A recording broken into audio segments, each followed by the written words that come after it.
Hello, this is Mike Van Meter, and welcome to the Recovery is Possible, Hope and Healing with Mike and Lily podcast. And I want to thank you for joining me. You can reach us at our Facebook site, which is also called Recovery is Possible, or our website, which is vanmeterwellnesssolutions.com. This podcast exists to educate the public about addiction, remove the stigma associated with addiction, and offer help and support to those suffering from addiction.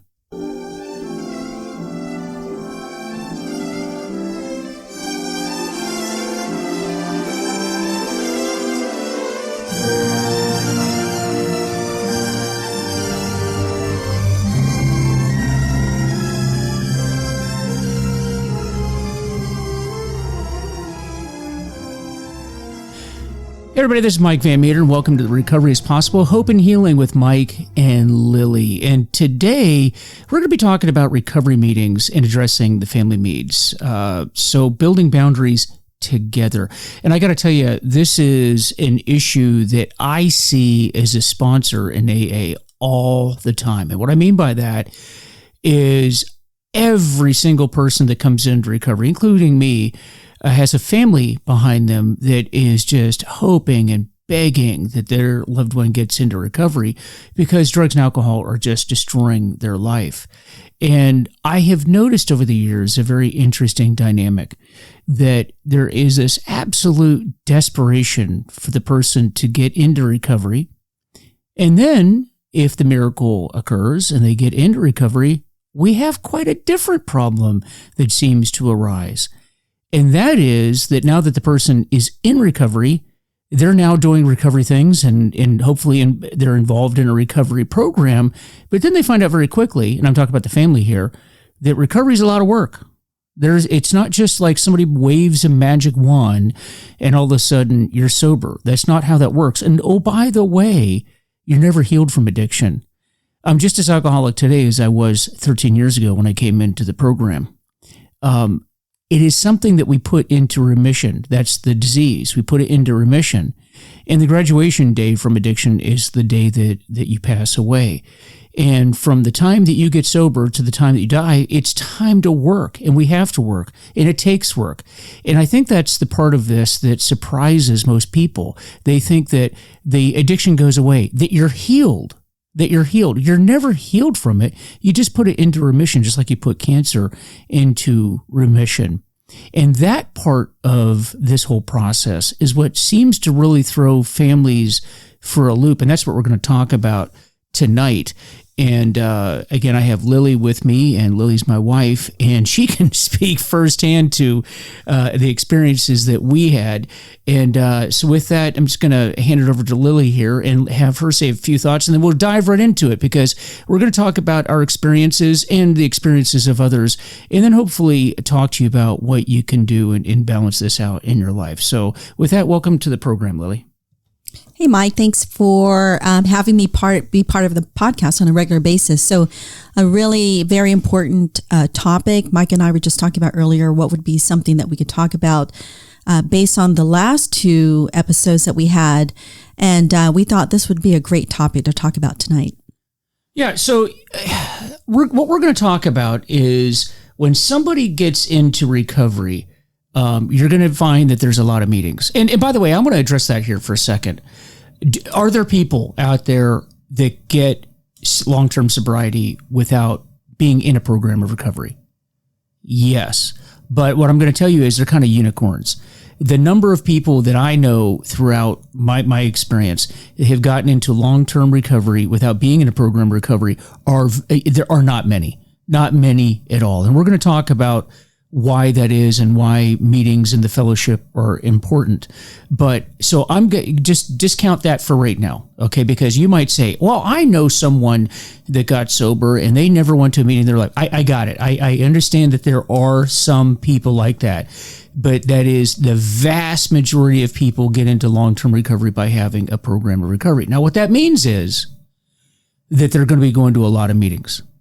Okay, so let's talk about meetings and let's talk about why they are important. In fact, I'll kick that over to you, Lily, because you know what, in Al-Anon, which is the family co-program along with AA, you have meetings as well. Why are they important? Why are just the idea of a recovery meeting, why is that important? I would say it's important not only for the person who's the addict or the alcoholic, but then also the family members, because I would encourage all family members to get into some sort of support group, whether it's professionally with a counselor or with a group of folks that are going through the same thing, because isolation is never good for anybody. And your mind will play tricks on you on what the solution should be. And with addiction being such, I mean, it's a disease, right? So it's medically treated. And so you wouldn't, if it was cancer, I think we have a tendency, you don't try to heal yourself from cancer expecting a miracle. I mean, we can certainly pray and expect that, but in most cases, you're going to have a team of doctors, and there's an emotional support there, and there's counseling there as well. Well, it's no different than the medical condition of having an addiction. And so for the family, I think it's also very important for them to get plugged in, because it is too big, too difficult, too complex to try to beat this thing on your own. Okay, but let's talk about a scenario. And in fact, maybe because you're the spouse here, you can kind of go through it. Let's talk about a scenario, because I know that you ran into this to a degree, although I'm going to caveat that comment with you were on board with my recovery pretty much from the beginning. Although we still had, things that I know that bothered you about my early recovery, but I know that you work with other spouses that run into this problem. Give us a scenario where the loved one comes into recovery, they get into a program of recovery, and then that becomes problematic. Let's walk through a scenario like that, just so those that aren't familiar with this process can get sort of an idea of what, because you think if my loved one is in recovery, great, right? What do you mean? What do you mean there's problems? How can there be problems in a marriage when somebody gets into recovery? And what I mean, we can even use me as an example. Kind of describe what it was like when I first came into recovery, particularly that first year. What was it like? So in your particular case, of course, we had been married for 20 plus years before you went to long-term sobriety. So just trying to encourage you to go to one meeting was would have been great, right? But then certainly after, because I think in our particular case, right, by the time you went to your first AA meeting, and then I basically left you the day before Christmas saying, go to a meeting or I'm not coming back home. I and the kids left you the day before Christmas, and you basically had Christmas by yourself. But then I was willing to come back when I threatened you, hey, I'm not going to come back to you, go to your first meeting. So you went to your first meeting, and maybe you didn't really get serious about your sobriety until 12 years later. So my situation is a little bit different. But having said that, once you got into those meetings, remember, I was already in Al-Anon for many, many years. And so I already had an idea that meetings not only were very important for me because you didn't go into recovery right away. But so when you started going to meetings, by that time, the kids were, our youngest was 11 and then our oldest was 15. So understanding that you needed to go to meetings, because I certainly understood how it helped me psychologically, emotionally, spiritually, I recognized that. But we still had all of these activities, like our son was involved in things, and then our daughter was involved in things. And so I'm having to still hold the fort, try to get the kids to all of their activities. And because you were going to all these meetings, and we were just talking about that earlier, you felt triggered every time you would go to the grocery store. And so you would ask me, hey, I really don't want to go to the grocery stores because it's too close to where the winery, where the wine is and the alcohol is. So you didn't want to go. So I still was assuming a lot of those responsibilities, even though you were sober, not drinking, but you were trying to, like you say earlier, trying to do these things actively to get your brain back to normal, and taking all these meds that the doctor was subscribing to you. And you were being very intentional with your recovery. And so I still felt alone in terms of the support that I was expecting. I didn't, it's like we talk about it, but it's only when you're actually physically going through it, Or like you go to these meetings and you expect it, but then once you're in the midst of it, you're like, wait a minute, this isn't as easy as I thought it was going to be. This is still very, very hard, even though you've stopped drinking. Mm-hmm. And I think the important thing to remember here is that you mentioned that was an early recovery, and you made a key point, and that key point is that my brain was healing, and that I was on medications, which is known in the recovery world as MAT, or medically assisted treatment. And this is a critical thing for families to understand, that first year of recovery is critical. Okay? How you handle that first year, maybe even into the second year, certainly into about a year and a half or so, is critical. Because something that you need to understand is that if somebody can get to 2 years of sobriety, 2 years, that's a magic number, then the possibility of getting beyond 5 years of recovery is quadrupled. Just by getting to 2 years. So you have a 4 times more likely chance of going beyond 5 years if you can make it to 2 years. Okay? And why is that? Because your loved one, that it's come into recovery, and you just mentioned this, that it is very, very difficult to get into that early recovery, and you have to be intentional, which is what I was. And that was the secret, because I had tried to get sober many, many times prior to that. But then when I finally decided that's it, I'm going to get well, I became very intentional. Set up a structure for myself. And we'll talk about that a little bit. Set up that structure. But I intentionally didn't do certain things that I knew that would be triggering for me. For example, the sight, the mere sight of beer, the sight of wine, because we live in Virginia, they sell beer and wine in stores. Maybe that's not true in the state that you live in, but I certainly didn't go to ABC stores, which are liquor stores here in Virginia. But I didn't go to events. I didn't go to bars. I didn't go on the road, actually, at work. And where I was working at the time, traveling was actually part of our job description. And I went to my boss and I said, hey, I'm not going on the road. Not going to do it, because I know what happens. Where I was working, I think a lot of workplaces are like that. When you get out on the road, it becomes sort of a drink. It's an excuse. Hey, you're not at home. You're in a hotel. You're doing whatever, and you're going to dinners, and it just becomes a drink fest. And I knew that, and so I just took myself off the road. Last episode, we talked about how I intentionally made it to where I had to get up at 5 a.m. to teach spin classes, because that was a psychological way of really just kind of taking drinking off the table, because I couldn't drink in the evening and get up that early and teach a spin class. Those types of things. Now, what all of those things have in common is it becomes inconvenient for the family.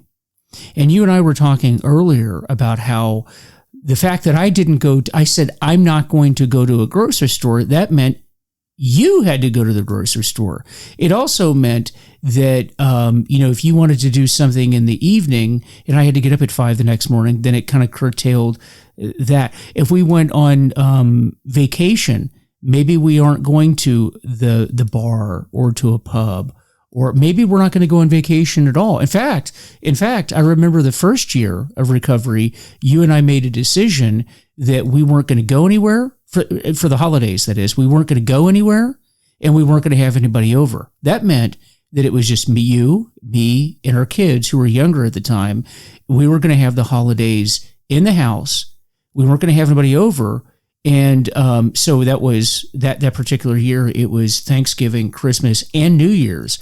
And you might think, well, that's awful. Actually, looking back on it, I think that was one of the best holiday seasons we had, because there was no drama, there was no nothing, and it actually turned out to be real well. But it meant that we didn't have family over. We didn't go over to anybody's house. And so that's a burden on the family. Now, again, I was fortunate. You understood. You were as committed to this as I was. But you and I both know people where that now the spouse thinks, hey, that's not fair. I feel like I'm being punished because of this.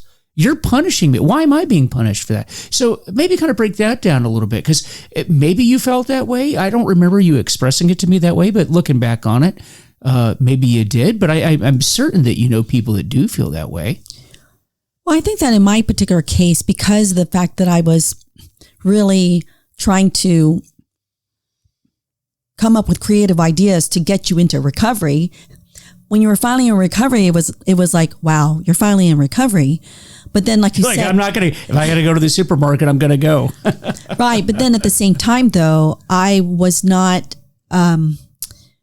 it's like I didn't know, like, what, I just wanted you to go into recovery. I didn't know what it was going to be like once you were in recovery.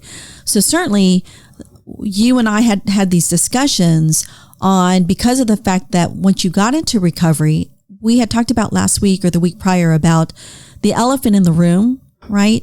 It's instead of you being the elephant in the room and I'm fighting you and I are on the sidelines, and the addiction is the elephant in the room. So when we talk about how do we communicate with one another when it comes to, hey, Lily, this is my first year. I've got to go to more meetings, and hey, I'm not going to be able to do that. Or hey, I know that you want me to go grocery shopping and pick up a lot of things that I wasn't able to do when I was drinking. Can we make this agreement to do this and that, right? So you and I were able to work through having discussions when those things would come up. Like, hey, Michael's got, our son's got a hockey game, and whatever reason you might have something going on. Hey, I'll go ahead and take the kids, and then we'll work it out, right? So, I mean, I do remember us negotiating and identifying and having, adult conversations about how we were going to tackle certain events. I was just thinking that particular year, if it wasn't the first year, I mean, immediately that year, but definitely the year after, I remember we were going to, your brother's house, right? And, or even other folks, this probably going into the second year, we were thinking about, hey, we know they're going to have alcohol. And we were like, hey, the first year we didn't want to go to any parties or anything because they were going to have it there.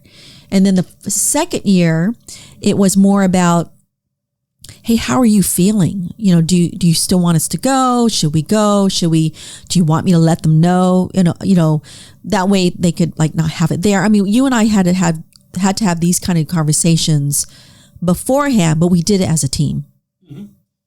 Yeah, it's true. And I think that's key to it when you're talking about the communication is I was communicating to you what my desire was, because I had made the decision that I was going to go quite militant with my recovery in the beginning, because that's just kind of how I operate. But I didn't make it a secret to you. I mean, we would discuss this ahead of time. And speaking of my brother's house, I remember, and this is, so when we talk about family members, it's not just the spouse, it's the extended family members. My brother's a big football fan, big college football fan, sports in general. And he, and even, I'm not really a sports fan, but being invited over to his house was kind of like a way just to get together. We'd have dinner and we'd watch the games. And whether it was the Super Bowl, whether it was a college game, things like that. And I noticed in that first and second year, I wasn't getting invited to the house. Now, I understood the first year. I think we made that pretty clear to him.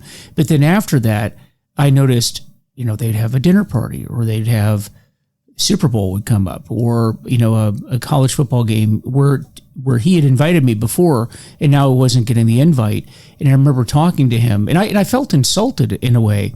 I thought, did I say anything to him? And he says, no. I'm doing that because look, I'm having other people, other family members or friends over to the house, and they're pretty heavy drinkers. And, out of respect to you, I don't want to invite you to the house. And that's when he and I were able to have a conversation about that, because he didn't look, it's my responsibility to understand my recovery and understand the process. And what I wasn't communicating to him was that there was a certain point where my brain, my body, I'm getting deeper into recovery. My recovery is becoming more mature. My communication skills were getting better, and we were very good now of being able to introduce slowly back into our lives those activities that we weren't doing in the first year that now we're starting to integrate back in, knowing that if I get edgy, or if I feel like a craving is coming along, an urge is coming along, being able to remove myself from that. But what I never did was communicate that to my brother, and he was actually doing that out of respect, which I appreciated. But it was that lack of communication. And I think that that's something, and maybe the next thing to talk about with the family members is, you're looking at that early recovery with your loved one who now, he was drinking every night, he or she, you didn't see him, and now they're going to a meeting every night, and you're still not seeing him. And you're thinking, well, wait a minute. I wanted him to get sober so I could see him, but I still don't see him. And you have in your mind, that's the way the rest of your life is going to be. But let me ask you, Lily, is that what, or how did that happen? Because, you tell me, I can't read your mind. Is that sort of commitment that I had in the beginning, meaning time commitment. I mean, we're always committed to recovery, but that sheer time commitment, is it the same now? Or was there an evolution to it? What did you see? I would say that, so early in recovery, let's just say when you were early on in your recovery, it was important for me that I wanted to support you, even though, I didn't have baby, like little infants or anything like that. So of course, by the time you got long-term sobriety or you were serious about your recovery, once again, the kids are 11 and then they're 15. Now, if the children had been younger, like, I don't know, 5 or 6, right? Or even younger than that, I would say that certainly because of the fact we've always lived in areas where we didn't have family nearby, reaching out to friends, I think, having a support network, whether or not you're, if I had family nearby or if I had friends nearby, knowing that I needed the extra support is being able to reach out to others to be able to support me, because knowing that you wouldn't be available, I think is very important. Well, I think it's important for families to understand that intensity that you have early on, as sobriety gets deeper, it's going to lessen the frequency. Because one of the things that is a very common action in early recovery is this concept of 90 meetings in 90 days. And the people that really get serious, and I was in this group, it's actually much more than that, because if you remember, there was a time when I was doing 3 meetings a day. So if you do that over 90 days, then obviously it's a lot more than 90 and 90. And you get to the point to where you hear things. You hear things in early recovery, and you take it to heart, but you take it to an extreme. And what I mean by that is we talk about unity service recovery, service being a big one, okay? And this concept of we stay sober by helping other people stay sober. And these are all very, very true concepts. But what happens in early recovery, you run into what's known as the pink cloud. And if you're around recovery for a bit, you hear this term, pink cloud. And what that means is that people come into recovery, and even after like a week, you're like, wow, I feel so good. I feel so good. I don't know why I didn't do this before. And what I'm going to do is, this is really good. So I need to make sure that everybody else out there gets this. You need to get a piece of this. And so they start working like step 1, step 9, step 12. Step 1, I'm powerless over alcohol. My life's become unmanageable. Powerlessness, unmanageability. 9, make direct amends. In other words, I go tell everybody how sorry I am. And step 12, hey, you need to get a piece of this. So I get it. I'm powerless. I need to tell everybody I'm sorry, and I'm going to go tell everybody that they need to get a piece of this. And what happens is people just kind of go overboard with that because they're really not. You notice it's step 1, 9, and 12. They didn't do any of the other steps. So that change, that intrinsic, eternal, spiritual, metaphysical change has not occurred yet. They're just excited. And like any new convert to anything, you're like excited, and that's what you think about. That's the, you just obsess over this, and that's what happens. And so the family member looks at this and it's like, oh my gosh, my loved one's become this religious converted zealot, and I'm not going to see him because he's out there trying to save the world right now. And he's chasing down every drunk that he can find and trying to convert them and chasing them down. And I was actually sort of that way in the beginning. And it's very common when you see people first come in. Here's the good news, though. Recovery is predictable. This behavior is predictable, and the trend is predictable. In fact, so much so, those of you that have read the big book of Alcoholics Anonymous, the primary text of Alcoholics Anonymous, there's actually an entire chapter written about what I just said.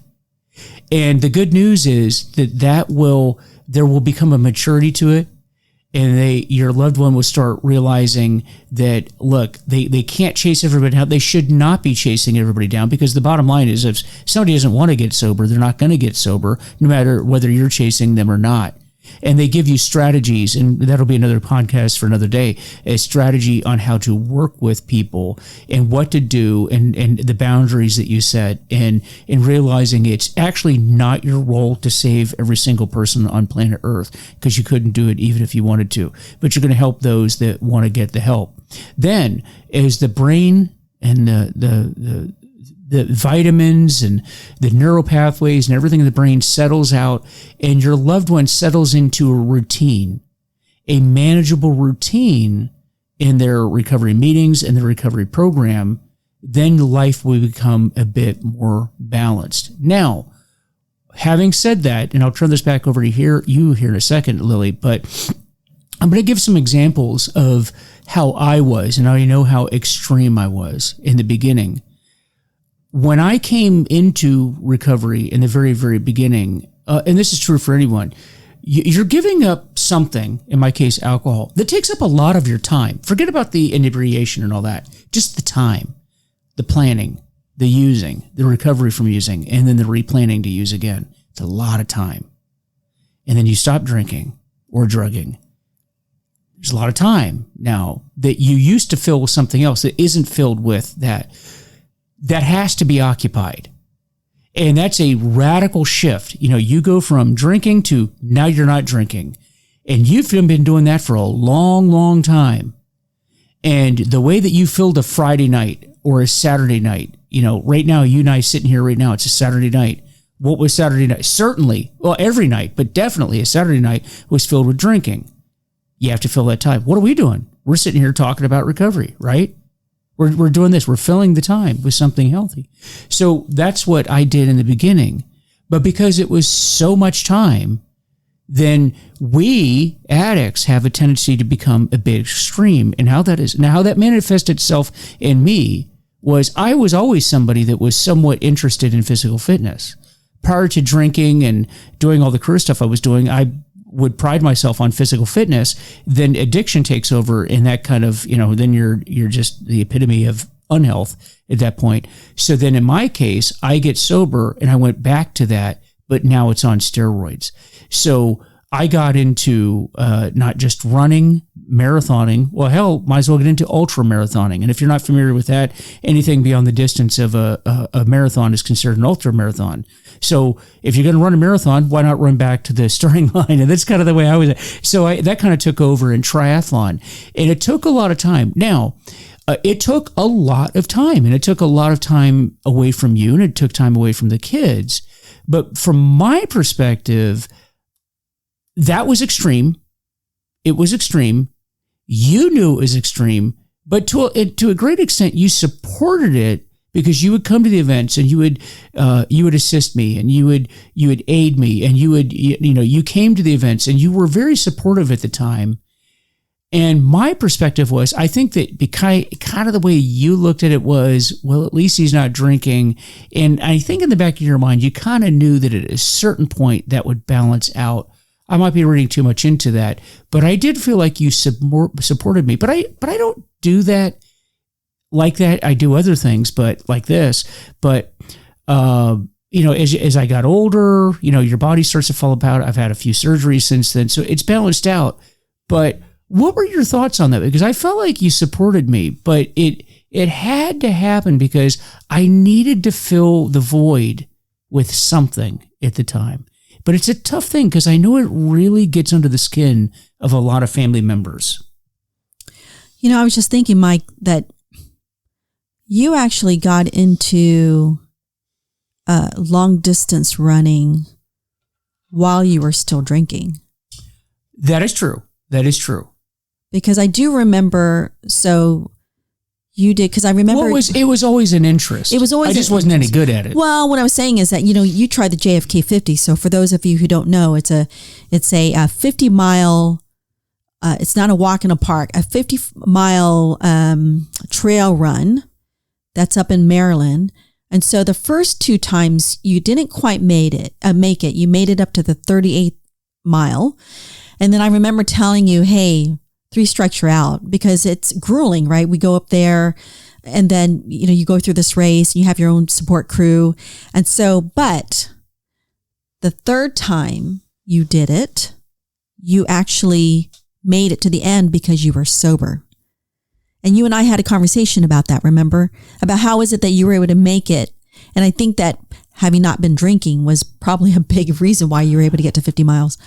Not drinking to black out the night before you do a 50-mile race is probably a better idea than drinking to black out. And it took me a while to figure that out, but yeah, it kind of helps if you're going to do that if you don't show up hungover. Well, sure. That's why I knew that you were an addict, because I was like, how do you do these extreme sports but keep drinking? So then, the mind is just not right? So I knew that you were struggling. I knew that you were, because we would always say, it's like, wow, you do all this stuff that's so healthy, but yet you keep drinking, but then you're doing all these extreme sports.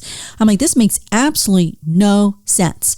And it's because you were addicted to alcohol. So of course, none of that stuff made sense, right? So looking back on it, you're like, yeah, there was a lot of, it just didn't make sense at the time, correct? I mean, now that we're looking back, we're like, okay, now your body was just not, and your brain was just not operating where it needed to be. Yeah, but let me ask you, to go back to the original question, is, okay, so drinking prior to that, but I'm talking about the point where I stopped drinking, because it wasn't just the JFK 50. I was doing other extreme. I was doing triathlons. I was doing, these extreme things, and just training for these things, let alone doing them, but just training for them was taking up a lot of time. But you seem to be supportive. Was it because in the back of your mind you knew, like, I had to go through this process, like everything I just described about how I went from extreme drinking to extreme training and extreme events?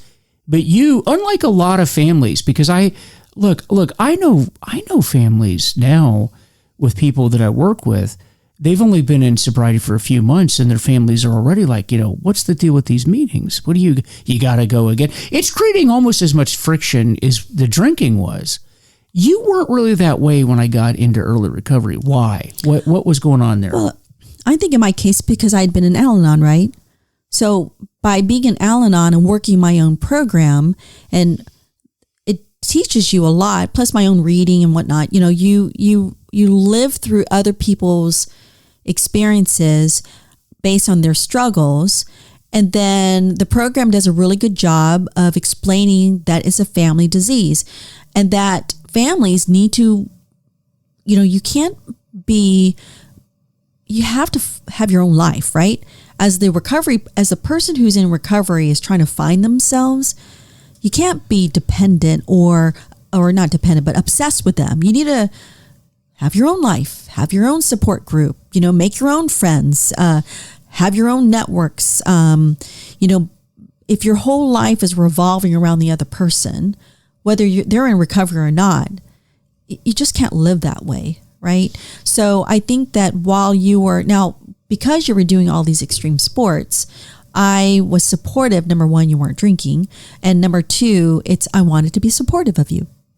And actually, I enjoyed watching you, right? And the kids didn't mind it either. So it just allowed us to stay close together as a family unit, essentially, because it was something that you wanted to do, and I wanted to be there to support you.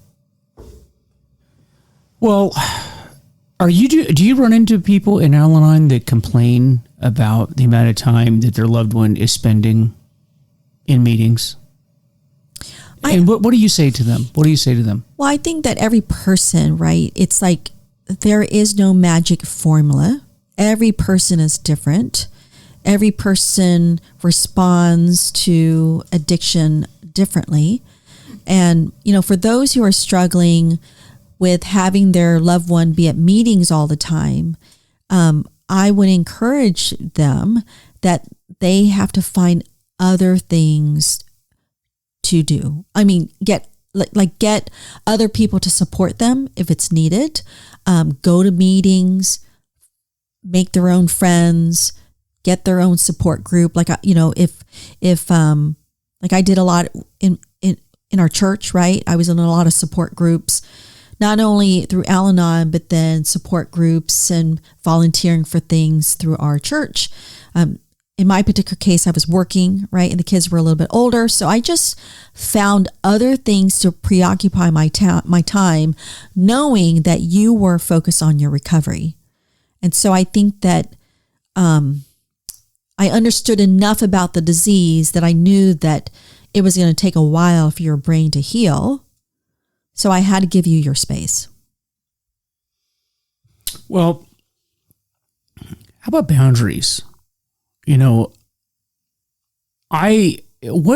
would you say are some healthy boundaries for people? Because I think that it's important, that the family members really get involved, and they have to get away from this idea, and it may be sort of a lack of education in this country when it comes to addiction, that this is a disease. And I still think that we have a lot of people that look at this as being a behavioral issue. You know why you're drinking so much is because you don't love me. You don't love the kids enough. You aren't committed. You're not committed to the family. You're not committed to your job. You're not committed to the church and those kinds of things. And that's really not what this is. It truly is a disease. And if you were a family member and your loved one had cancer or type 1 diabetes or name any kind of a condition, you wouldn't sit and say, hey, I'm getting a little tired of that chemotherapy that you go to. It's kind of taking, it's interfering with family night. It's interfering with, the things that we like to do. You would never do that. You would never do that because you recognize that cancer is a disease and you got to take it seriously. And for some reason as a nation, we don't take this as seriously as we do the others. Even though if you're an addict, your chances of dying from your addiction are a hell of a lot higher than from cancer. And by the way, your addiction will lead to many, many cancers. But yet we just don't seem to treat it that way. Now, having said that, what are the boundaries? And I will tell you that, and I'll just say it from the addict side, that some of the boundaries are going to be, I think you have to communicate with your spouse and you have to be realistic about what's going on, looking at the appropriateness of the age of your children, what's going on with your spouse. Is your spouse working? Are they not working? Are they staying at home? Do you have young children? Do you have older? Like, for example, our kids are older and out of the house. So my situation is different now than it was when our kids were younger. But when I got sober, they were still talking like 8 and 11. They weren't infants. They weren't toddlers. All those things have to come into consideration now, but there are things that you need to do when you're in early recovery. But you also can't be selfish if you are the addict and realize that this is putting stress on your loved one. So to me, I think that you would have to talk to your spouse and communicate, like, how can we do this? I need to go to meetings. Maybe it's my home group. Okay. Maybe absolutely no argument, no nothing. I'm doing at least my home group or maybe another group. I have to make phone calls to my sponsor, to other people in the fellowship, those types of things. And then guard that and make sure that your spouse understands that you're going to do that, but more importantly, why you're going to do that. And I think that remember, my recovery is my responsibility, which means it's also my responsibility to make sure that my partner understands why that's important. But there are going to have to be certain boundaries. You need to understand, I know you want to go to the winery for the wine tasting thing, or to the brewery, or you want us to go over to Uncle Joe's house for the football game. I'm not ready for that. Well, now you're being selfish, and why am I being punished? And what? Okay, no, you need to understand that that it is in everybody's best interest. I'm not feeling emotional. I don't have the emotional sobriety, the spiritual sobriety to do this. We're not going on the cruise down in the Caribbean. We're not going to do that. That's a hard and fast boundary. And please don't take that as though I'm punishing you. It's something that I have to do right now because this is such a serious thing. And I think that you have to put those guardrails up. But those are my thoughts. But what are your thoughts?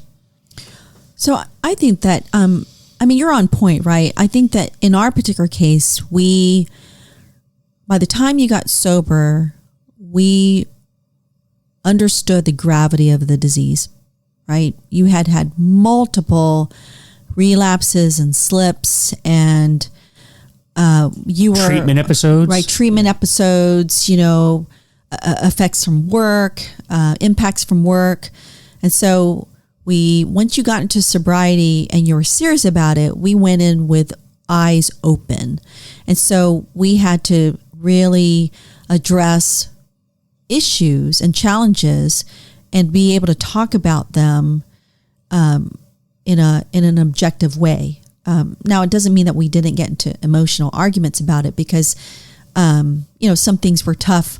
But then I think that just working through it, right, and being willing to discuss it together, no matter how hard it was, maybe we just had to regroup saying, oh, I'm just feeling real emotional right now. Let's step away and then just regroup together and then just address it. Like, we couldn't put it underneath the carpet and just never addressed it. We might have to have a cooling period and say, okay, this is very sensitive to me. Let me get some coffee or whatever. I'm going to go for a drive or something, but then be willing to come back and say, okay, we're going to work this through because it's a tough subject.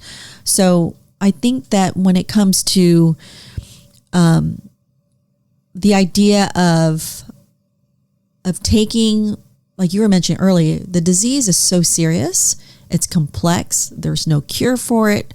So if you're married or you have a significant other person that you are vested and you're serious about your relationship, you have to take the steps that are necessary. And like, it's for each person, it's different, right? So what triggers you may not trigger another person, but you need to be able to convey what you did to me. This is what triggers me. And you're not being selfish by letting me know what triggers you, because what's the alternative? You have a relapse, you slip, and then now you're in the garage every night, and then I don't even see you for, the whole weekend. So those are the sacrifices that you have to do because you did not pick this disease. You have it. And so it is what we have had to deal with. And then if we want the marriage to work, we really have no choice but to address it head on. Okay, so along with that, and I agree, I think what happens is, people are looking at, hey, I'm sacrificing an hour or two or here to work on my recovery. The alternative is we lose our life. We like you mentioned, you certainly lose that weekend, but we know that this is a progressive disease. It's primary, chronic, progressive, deadly. It gets worse over a period of time, never better. So there's those trade-offs, right? An hour or two as opposed to getting refocused. And by the way, I think that structure is very, very early in early recovery in particular. Structure, because in our addiction, we're very unstructured. In recovery, we got to work on structure. And that's one of the reasons why it's important to go to meetings on a regular basis, show up on time, you leave on time. Actually, AA meetings are very, you start on time, you end on time. And they're very strict about that. And one of the reasons is you're rebuilding that structure. But let's talk about, for a family in early recovery, let's say your loved one has just come out of treatment and they've got a head full of, this is what we're going to do.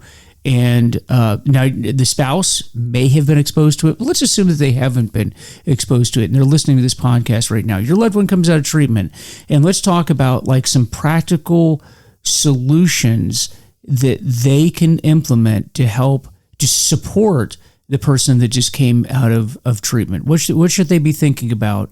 And what are the priorities that they should have once their loved one comes out of treatment? Because it's a new world. It's a brave new world when they come out of treatment. So what are we looking at solution-wise?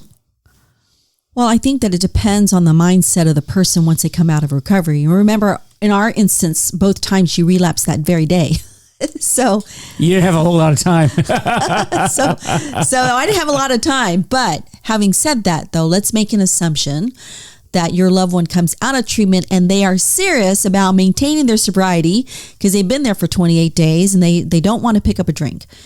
Then I would say is that, especially if you're new to the program and you're not, you just don't, you think that they're cured right away. Well, first of all, they're not. And so that you need to accept, right? Acceptance is the answer, not only just for the addict, but for the loved one to realize there is no cure. So it may sound depressing, but it doesn't need to be, to the point of hopelessness. To be hopeful is, like you said, there's nothing new under the sun, meaning that person who's the addict has to learn to live without the alcohol or the drug. So knowing that, project out thinking, what does this person need? How can I best support them in their recovery? So if they want to go to meetings, now as a compromise, you were just reminding me early on, I remember when you were saying the 90 and 90, and then sometimes you would go to 3 meetings a day. And I'm like, okay, well, Michael's got this or our daughter's got this. And I remember thinking we tried to coordinate where you would be at least available some days during that week. So I do remember sitting down with you and saying, hey, Lily, I'm going to go to a morning meeting on these days. That way I'm available in the afternoons or the evenings. So you didn't have to do all your meetings in the afternoon. You went to a few 6 a.m. meetings that weren't always, I remember you doing that for a point because you didn't quite, you hadn't done the 5 a.m. thing yet.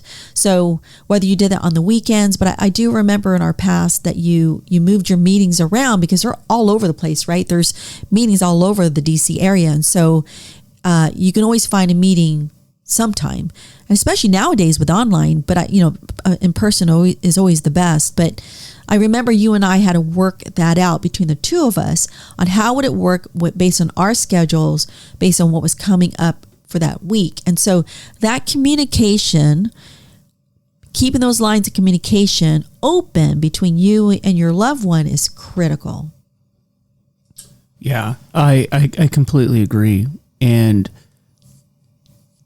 that communication and just making sure that we're all on, you're recognizing the importance of the meetings, but I'm also accommodating because wherever you live particularly in the United States, you can find a meeting, even if it's online these days. And if it means that you get up at 5 a.m, 6 a.m, then so be it. There are also some late at night. Oh, by the way, something post-COVID that I did for a while was actually attend meetings in other countries online. That's actually kind of an interesting thing to do. Seeing new people, hearing the language, hearing the accents, and hearing about the issues that people face in these other countries. But the reason why that's a good thing is because if you're talking about other countries, that means you could do that in the middle of 2 in the morning, 3 in the morning. I can get up and I can still attend a meeting. So you do have to work with one another and try to be accommodate. What do you need? But what do I need? But how can we come to a solution to meet both of those needs? And you were going to say something. What I was going to say also, in some cases, you might need counseling, like a professional counselor. Like we did that a few times. I know you didn't particularly like it, but I did, where our ability to communicate with each other was, we learn how to communicate when we grow up, right? We learn it, lots of times we learn it from our parents. And then so while, when you became sober, it's like, okay, now you're present all the time, right? So it's like, oh, we have to really communicate with one another. And sometimes it was really difficult. So I found for me, Reaching out to a professional counselor was helpful. We went to see a professional counselor a couple of times on how to communicate. And we did this couples dialogue thing, which we could talk about in a future time about how that worked and how I really benefited from it. Because my upbringing was, there's a problem, go to your room, no discussion. And so that affected us in our marriage, where I didn't want to communicate with you. I would just kind of run away. Whereas you grew up in where over communicate, right? Not necessarily that you're listening, but you're talking at people. So, right? So there were things that needed to be done as far as you learning how to communicate with me. So I'm running away, and then you're just like blasting me with words. And so that wasn't necessarily. It's good thing I don't do that anymore, right? Yeah, of course. Well, we're better listeners now, right? Especially with you being in a therapist now, and I'm learning a lot from what I do. So I think that we're all learning, we're progressing. You can't say that you don't come into this world knowing how to do everything like that, right? We're all learning and getting better to communicate as we get older. Yeah. So it's not an easy thing. It's a work in progress. We say in recovery that it's progress rather than perfection. Nothing that we're talking about is going to be perfect. It certainly wasn't perfect for us. But you have to have the same sort of worldview. And I think that, look, this applies to marriage too. And I know that Lily and I have conveyed this to both of our kids, who are both adults now, that when you marry someone, it's important to have, you have to be sort of like together in the same universe of ideas, right? The same sort of worldview. And not that you agree on everything, but you kind of have to look at the world through a similar prism, or you're going to have a lot of problems in your marriage. But the reason why I say that is in recovery, it's kind of the same way. If both of you can come in and have sort of the same worldview, come to an agreement on what that worldview as it relates to recovery, you're going to have a much easier time. And I think that the only advantage that I had coming into recovery is you really shared the same vision, outlook, and worldview that I did when it came to recovery. And that was very beneficial. I never felt like we were at odds with one another, that we were competing with one another, that it was antagonistic. And those of you listening that are new to this, new to the recovery world, you're like, well, of course, Mike. Why? Of course. I'm telling you that I cannot tell you how many people I work with now and I go to meetings with, that their loved one is actually fairly combative to the whole process and is detrimental to the process. So I'll give you the final word and then we'll close up. Well, I think that's key, Mike, right? So I think that our worldview was you were in AA and I was in Al-Anon. So the two are independent of one another, but the view of how they look at alcohol. The worldview. Yeah, the worldview is they believe that alcoholism, addiction, is a disease. And that unless, like if I thought, even though I was in the program and I would say, just stop, right? That was just me wanting you to stop. But then once I accepted the idea that addiction was a disease, and that doesn't mean that's any easier. It's just that acceptance of it. And then you're starting the road to recovery, because at least you're on the same sheet of music. And it doesn't mean it's any easier, but at least you're, whatever comes your way, you're more willing to work together to address it, because you're coming from the same place. Mm-hmm. And that's so important. And we want all of you to get well out there. And we thank you for joining us here tonight. This is something that we feel very strongly about, that addiction is something that ravages so many families out there. And we hope that you got something out of this. And, please follow us on our Facebook page, Recovery is Possible, and all of our social media and VanMeterWellnessSolutions.com, the website, and spread this message to all the people out there that need to hear it. And we'll see you guys next week. And really, it's just an honor to be able to share what we've learned in recovery as we move along, because we know it will help people, and then use this information to help others. So again, this is Mike and Lily, and this is Recovery is Possible, Hope and Healing with Mike and Lily. See you guys next week. We plan on getting at least one episode out per week. So spread it far and wide. Take care. God bless.